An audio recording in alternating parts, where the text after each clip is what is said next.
তবুও দেখেই বোঝা যাচ্ছে ফলন অনেক ভালো হবে। আমার আন্দাজ মতে এখনই প্রায় 4 থেকে 5 কেজির মতো হবে। আজকে বিকেলের দিকে আমি সেই কৃষকের জমিতে ঘুরতে গেলাম। আগেও একবার গিয়েছিলাম, কিন্তু আজকে গিয়ে যা দেখলাম সত্যিই অবাক হয়ে গেলাম। মাঠের চারদিকে তাকিয়ে দেখি একই জমিতে তিনি অনেক ধরনের সবজি চাষ করেছেন।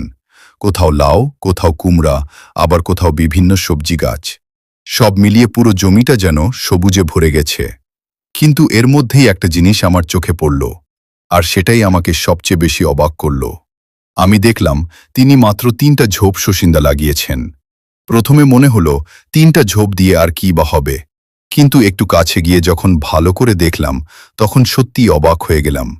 মাশাআল্লাহ, আলহামদুলিল্লাহ, এই 3টা ঝোপেই যেন বাজিমাত হয়ে গেছে। গাছগুলোতে অনেক সসিন্দা ধরেছে। এখনও এগুলো পুরো বড় হয়নি, তবুও দেখেই বোঝা যাচ্ছে ফলন অনেক ভালো হবে। আমার আন্দাজ মতে এখনই প্রায় 4 থেকে 5 কেজির মতো হবে। তবে এগুলো এখনো ছোট। কৃষক বললেন আর প্রায় 20 দিন সময় লাগবে পুরো বড় হতে। তখন প্রতিটা সসিন্দা 10 থেকে 12 কেজিরও বেশি হতে পারে।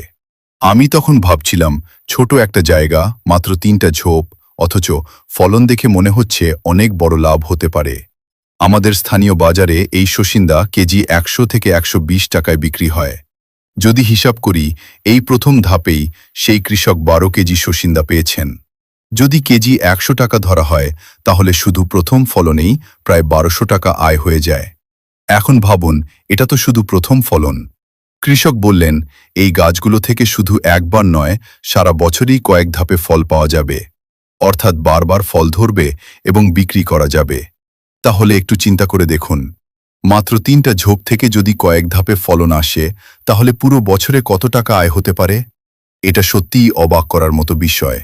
অনেক সময় আমরা বড় জমি আর বেশি গাছের কথা ভাবি, কিন্তু এই কৃষক দেখিয়ে দিলেন বুদ্ধি খাটিয়ে কম জায়গাতেও ভালো আয় করা সম্ভব। তার জমির দিকে তাকিয়ে মনে হচ্ছিল এখানে শুধু গাছ নেই, এখানে আছে একজন কৃষকের পরিশ্রম, আশা আর স্বপ্ন।